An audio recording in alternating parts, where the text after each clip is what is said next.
الحمد لله رب العالمين. الصلاة والسلام على سيدنا محمد وعلى آله وصحبه أجمعين. أما بعد، فقد قال الله تعالى في القرآن العظيم وفي الفرقان المجيد: أعوذ بالله من الشيطان الرجيم. بسم الله الرحمن الرحيم. خلق الإنسان من أجل سأريكم آياتي فلا تستعجلون. صدق الله العلي العظيم. புகழ் அனைத்தும் அல்லாஹ் தஆலா ஒருவனுக்கே உரித்தாகும். அல்ஹம்துலில்லாஹ். கண்மணி நாயகம் ஸல்லல்லாஹு அலைஹி வஸல்லம் அவர்களோட அன்பும் ஷஃபாத்தும் நம் அனைவர் மீதும், குடும்பத்தார், உலக முஸ்லிம்கள் அனைவர் மீதும் என்றென்றும் நின்று நிலவட்டும். ஆமீன். அல்ஹம்துலில்லாஹ். ஒரு புனிதமிக்க மாதமான வசந்தம் வீசக்கூடிய ரபீல் அவ்வல் மாதத்திலே நாம் எல்லாம் அடைய பெற்றிருக்கின்றோம். அல்லாஹ் சுப்ஹானஹு வ தஆலா இந்த உலகத்திற்கு அற்புடையா வந்த கண்மணி நாயகம் ஸல்லல்லாஹு அலைஹி வஸல்லம் அவர்களை அதிகமாக நேசித்தவர்களாக நம்மளோட ரூஹ்களை அல்லாஹ் தஆலா கைப்பற்றுவானாக. நாளைக்கு கியாமத்துடைய நாளிலே கண்மணி நாயகம் ஸல்லல்லாஹு அலைஹி வஸல்லம் அவர்களோடு உயர்ந்த சுவனபதியாம் ஜன்னத்துல் ஃபிர்தௌஸிலே அல்லாஹ் சுப்ஹானஹு வ தஆலா நம் அனைவரையும் சேர்த்து வைப்பானாக என்று துஆ செய்தவனாக, பெருமானார் ஸல்லல்லாஹு அலைஹி வஸல்லம் அவர்களுடைய வாழ்வும் வாழ்க்கையும் எப்படி இருந்தது என்று நாம் பேச வேண்டும் என்று சொன்னால், பெருமானார் ஸல்லல்லாஹு அலைஹி வஸல்லம் அவர்களுடைய வாழ்வும் வாழ்க்கையும் குர்ஆனாகவே இருந்ததுதான் என்று சொல்லப்படுகிறது. பெருமானோட வாழ்க்கை முழுக்க குர்ஆனாகவே இருந்தது. குர்ஆன் ஷரீஃப்ல அந்த உலகத்துல பெருமானார் ஸல்லல்லாஹு அலைஹி வஸல்லம் அவர்களோட வாழ்க்கையை எழுதுவதற்காக வேண்டி முதலாக பயன்படுத்திய பேனா எதுவென்று சொன்னால் அல்லாஹ்வுடைய பேனாவாக இருந்து கொண்டிருக்கிறது. அல்லாஹ் தன் கரத்தை கொண்டு குர்ஆனின் வழியாக பெருமானார் ஸல்லல்லாஹு அலைஹி வஸல்லம் அவர்களுடைய வாழ்வையும் வாழ்க்கையும் அல்லாஹ் தஆலா பதிவு செய்திருக்கிறான். குர்ஆன் ஷரீஃப்ல ஒரு சின்ன சூறாவை எடுத்துக்கிட்டாலும் அது பெருமானாரோட வாழ்வையும் வாழ்க்கையும் தான் குறிப்பதாக இருந்து கொண்டிருக்கிறது. குர்ஆன் ஷரீஃப்ல வந்து நம்ம பார்க்கும்போது சூரத்துல் மக்கியா என்று ஒரு சூறாவை நம்ம தொடங்கணும் வைங்களேன். அப்ப அல்லாஹ் பெருமானார் ஸல்லல்லாஹு அலைஹி வஸல்லம் அவர்கள் மக்காவிலே இருக்கிறார்கள் என்று நம்மால் அறிய முடிகிறது. அதே போல சூரத்துல் மதனியா என்று ஒரு சூறாவை நம்ம தொடங்கணும்னா பெருமானார் ஸல்லல்லாஹு அலைஹி வஸல்லம் அவர்கள் மதீனாவிலே இருந்திருக்கிறார்கள் என்பதை நம்மால் தெரிய முடிகிறது, நம்மால் புரிந்து கொள்ள முடிகிறது. அவ் பெருமானார் ஸல்லல்லாஹு அலைஹி வஸல்லம் அவர்களுடைய குர்ஆனுடைய கிபிலா எதுவென்று சொன்னால் பெருமானார் ஸல்லல்லாஹு அலைஹி வஸல்லம் அவர்கள். ஜிப்ரீல் அலைஹிஸ்ஸலாத்து வஸ்ஸலாம் அவருடைய கிபிலா யார் என்று சொன்னால் பெருமானார் ஸல்லல்லாஹு அலைஹி வஸல்லம் அவர்கள். வஹீயின் கிபிலா எதுவென்று சொன்னால் பெருமானார் ஸல்லல்லாஹு அலைஹி வஸல்லம் அவர்கள்.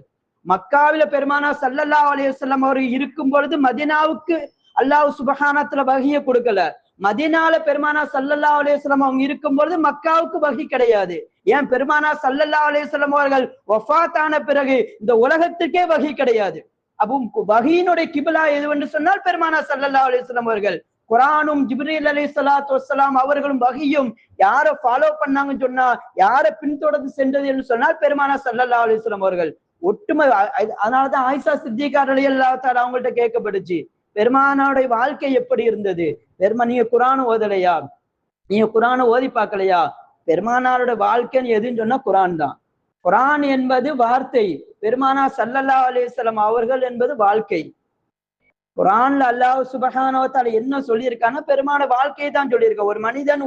ஒரு மனிதனுடைய உயர்வுக்கு என்ன வேணும் அப்படிங்கிற நாம பார்த்தோம்னு சொன்னா அல்லாஹ் குர்ஆனின் வழியாக உயர்வுகளை சொல்லும் பொழுது அதை தான் வாழ்க்கையாக மாற்றி காட்டியவர்கள் பெருமானார் ஸல்லல்லாஹு அலைஹி வஸல்லம் அவர்கள். இந்த உலகத்துல எத்தனையோ தலைவர்கள் அந்த உலகம் சந்திச்சிருக்குது. எல்லா மதத்திலையும் பார்த்தோம்னா ஒவ்வொரு தலைவர் இருப்பார்கள், ஒவ்வொரு போதனை சொல்லக்கூடிய பெரிய பெரிய ஆட்கள் இருப்பாங்க. புத்தரை மாதிரி பெரிய பெரியவங்களை பார்க்கலாம். ஆனா அவங்களுடைய வாழ்க்கையை நாம எடுத்தோம்னா வார்த்தையாக நிறைய போதனைகளை சொல்லி தந்திருப்பாங்க. அதுவெல்லாம் சொன்னதப்புள்ள வாழ்க்கையா மாத்தினாங்களாம் பார்த்தா நிச்சயமா கிடையாது. அத வாழ்க்கையாக தன் வாழ்நாளிலே வாழ்ந்து காட்டியவர்கள் கண்மணி நாயகம் ஸல்லல்லாஹு அலைஹி வஸல்லம். அவங்களோட போதனைகள் இந்த உலகத்தினுடைய வெற்றிக்கும் நாளை மறுமையினுடைய வெற்றிக்கும் மனித வாழ்க்கைக்கும் மிகவும் முக்கியமானதா ஒன்றாக இருந்து கொண்டிருக்கிறது. பெருமானார் ஸல்லல்லாஹு அலைஹி வஸல்லம் அவங்க அவதரித்த அந்த மாதத்துல நாம கடைபிடிக்க வேண்டியது என்னன்னு சொன்னா பெருமானாரோட அந்த அறிவுரைகள் என்று சொல்லக்கூடிய போதனைகளை நம் வாழ்க்கையில நாம நடைமுறைகளை கொண்டு வரணும். அதுதான் நம்ம வாழ்க்கைக்கு வெற்றியாக இருந்து கொண்டிருக்கிறது.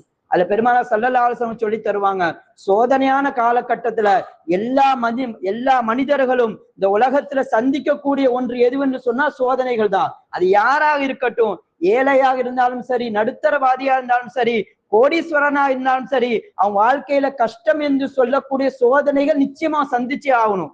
மரணத்திற்கு முன்னால் சோதனைகள் கண்டிப்பா கொடுக்கப்படும். ஏனென்று சொன்னால் இந்த உலகத்தை பங்கிட்டு வைத்தவன் அல்லாஹ் சுப்ஹானஹு வ தஆலா.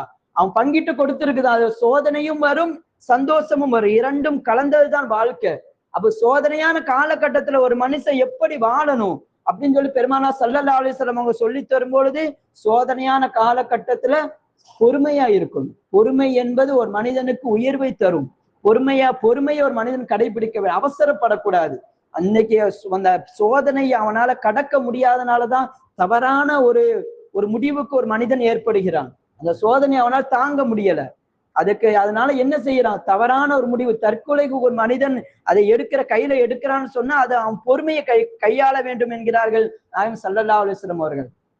உம்மு சலமா, அபூ சலமா ரலியல்லாஹு தஆலா அன்ஹா, 2 பேரும் கணவன் மனைவி, மிகவும் ரொம்ப நேசிக்கக்கூடிய ஒரு ஜோடிய 2 பேரும். அப்போ உம்மு சலமா ரலியல்லாஹு தஆலா அவங்க தன் கணவரான அபூ சலமா ரொம்ப நேசிக்கிறாங்க. ஒரு காலகட்டத்துல அவங்க என்ன செய்யறாங்க? வஃபாத் ஆயிடுறாங்க. யாரு? அபூ சலமா வஃபாத் ஆயிடுறாங்க. வஃபாத் ஆன பிறகு தன் கணவனை இறந்த உம்மு சல்மா ரலியல்லாஹு தஆலா அவங்களால தாங்க முடியல. குழந்தைகளை வச்சுக்கிட்டு இருக்காங்க. எப்படி இந்த கஷ்டத்துல மீண்டு வருவது என்று யோசிக்கும் பொழுது பெருமானா ஸல்லல்லாஹு அலைஹி வஸல்லம் அவர்கள் சோதனையான காலகட்டத்துல சில துஆக்களை கற்றுக் கொடுத்திருப்பாங்க. அல்லாஹும்ம அஜ்ர்னி ஃபீ முஸீபத்தி வ ஹுலுஃப்னி கைரம் மின்ஹா. இந்த துஆவை பெருமானா ஸல்லல்லாஹு அலைஹி வஸல்லம் அவங்க சோதனையான காலகட்டத்துல நீங்க ஓதுங்க.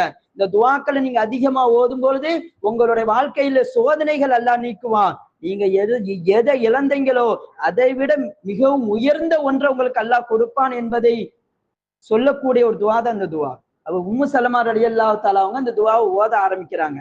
ஓதும் போது கூட அவங்க மனசுல ஒரு நெடுதல் ஏற்படுது. என்னன்னா, வஹுலுஃபனி கைரம் மின்ஹா, நீங்க எதை இழந்தீங்களோ அதை விட சிறந்தது அல்லாஹ் கொடுப்பங்கிறான, என் கணவரோட சிறந்தது எதுவும் இருக்கா அப்படிங்கிற மாதிரி அந்த அளவுக்கு நேசிக்கிறாங்க தான் கணவரோட சிறந்தது எதுவும் இருக்கா? அவரோட சிறந்தது யாரும் கிடையாது. ஆனா பெருமானார் சொல்லித்தாங்களே அப்படின்னு சொல்லி அந்த துவாக்களை ஓதுறாங்க. அல்லாஹ் அதை விட சிறந்த ஒன்று கொடுத்தா. யார தெரியுமா? இந்த உலகத்திற்கு அற்கொடையா வந்த நாயகம் ஸல்லல்லாஹு அலைஹி வஸல்லம் அவர்களை கணவரா கொடுத்தாள். அவங்கள கணவரா அவங்களுக்கு கொடுத்தான்.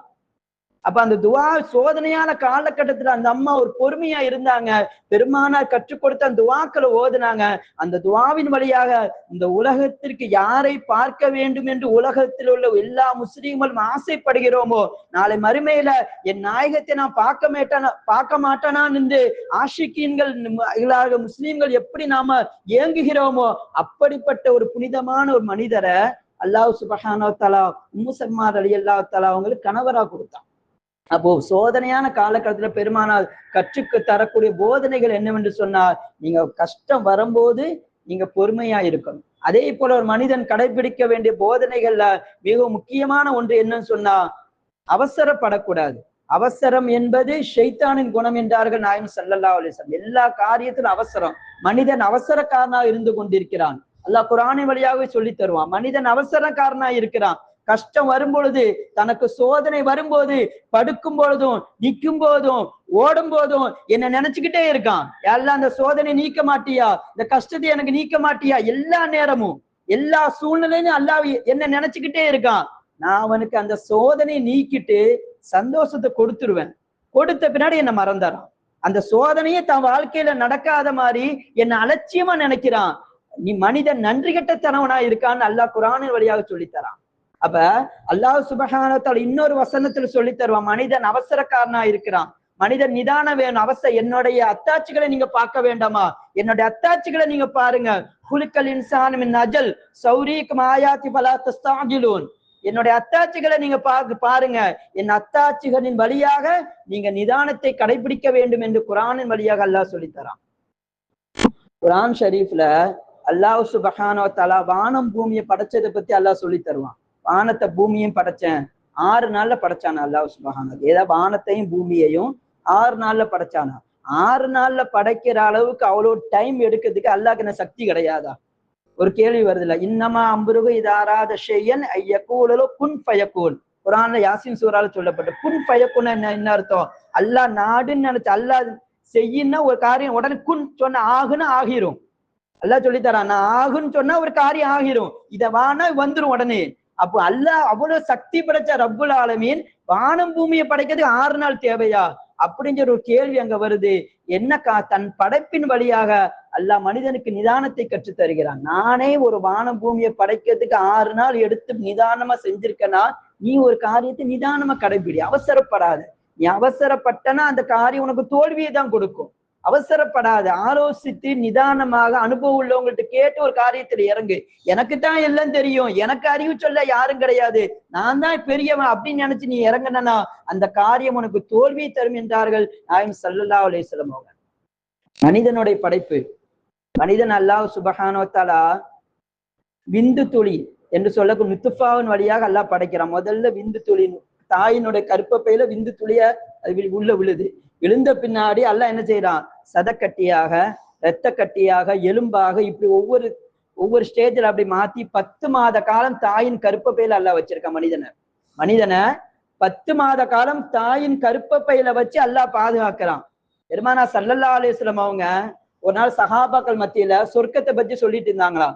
சொர்க்கம் இருக்கு, நாளைக்கு மறுமை நாள்ல அல்லாஹ் நல்லடியார்களுக்கு சொர்க்கத்தை கொடுப்பான், சொர்க்கத்திலே எல்லாம் கிடைக்கும், நீ என்ன ஆசைப்படுறியோ அது கிடைக்கும், நீ எதை நாடுறாயோ அது கிடைக்கும் உனக்கு அப்படிங்கிறாங்க. ஒரு சஹாபி எஞ்சாங்களாம், யார ரசூலல்லாஹ் சொர்க்கத்துல விவசாயம் செய்யலாமா அப்படின்னு கேட்டாங்க. என்ன கேக்குறாங்க, விவசாயம் செய்யலாமா சொர்க்கத்துல? பெருமானா ஸல்லல்லாஹு அலைஹி வஸல்லம் சொன்னாங்க, விவசாயம் செய்யலாம், செஞ்சுக்க, விவசாயம் செஞ்சுக்க.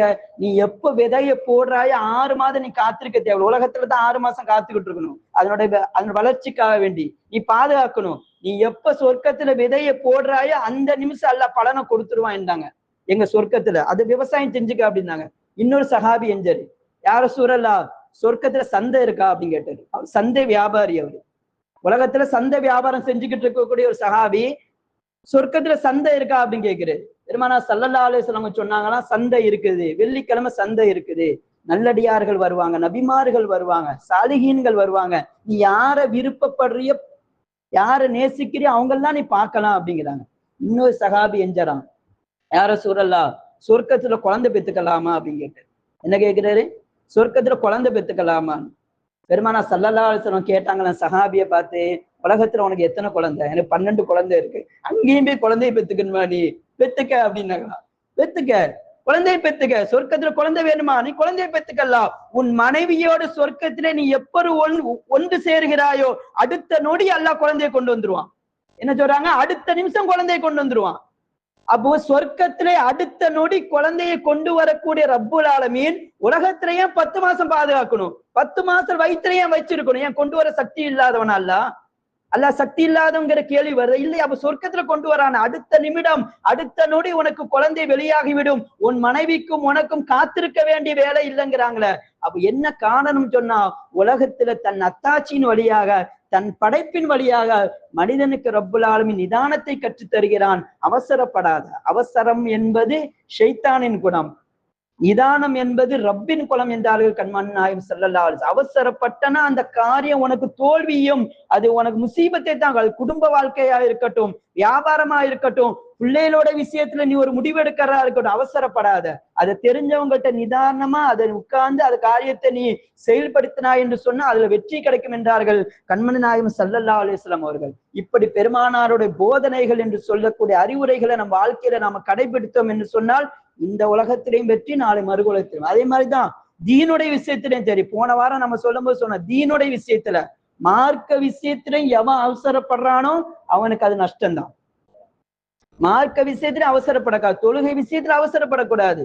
என்னன்னு சொன்னால், இமாம் அவங்க ஜமாத்து நடத்துனாங்க, இமாம் ஜமாத்து நடத்துவாங்க, நம்ம பின்னாடியும் சஃப்புகளா நிக்கிறோம், நமக்கு வேலை இருக்கும், நமக்கு ஒரு இடத்துக்கு போகணும், இமாம் நிறைய ரொம்ப நேரம் ஓதுறார, இவரை நான் ஃபாலோ பண்ணி தொழுகணுமான்னு சொல்லி இமாம் ஜமாத்தில் வேக வேகமாக இமாமை முந்திக்கொண்டு நாம தொழுகையை முடித்தோம் என்று சொன்னால், கண்மணி நாயகம் ஸல்லல்லாஹு அலைஹி வஸல்லம் சொன்னாங்க, நாளை மறுமை நாள்ல அந்த மனிதனுடைய முகம் கழுதையாக மாற்றப்படும் என்றார்கள் கண்மணி நாயகம் ஸல்லல்லாஹு. இந்த உலகத்திலே மாற்றப்பட்டிருக்கும், ஆனா பெருமானாரோட துவா நம்மளை பாதுகாக்கு. உருவ மாற்றத்தை விட்டு என் சமூகத்தை பாதுகாத்து விடு என்று ரப்புல் ஆலமீன் அல்லாஹ்விடத்துல பெருமானா துவா செஞ்சிருக்காங்க. அதனால மறுமையில் அந்த தண்டனை கொடுக்கப்படும் என்றார்கள் நாயகம் ஸல்லல்லாஹு அலைஹி வஸல்லம் அவங்க.